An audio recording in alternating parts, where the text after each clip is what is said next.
So today we're trimming some of the watercress from between our rows of beets and carrots here that we planted in January in the greenhouse. And we planted watercress as a microgreen between these rows, a lot of which that we ate for our salads and whatnot. But now I'm trimming the overgrown stuff to feed to the rabbits to give them some extra greens. And it'll also provide now some air and open space for these beets to continue to grow up and the carrots to have some room.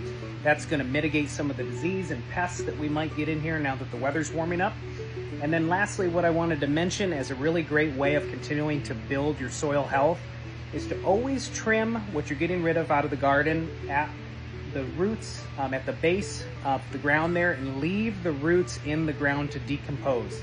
Those microbial and fungal systems under there thrive without you tearing up the soil and tilling the soil. So when you leave those roots in the ground, it keeps those systems in place and is a great environment to plant your new plants in. You can always just top with some new compost if you need to, but leave those root systems in the ground.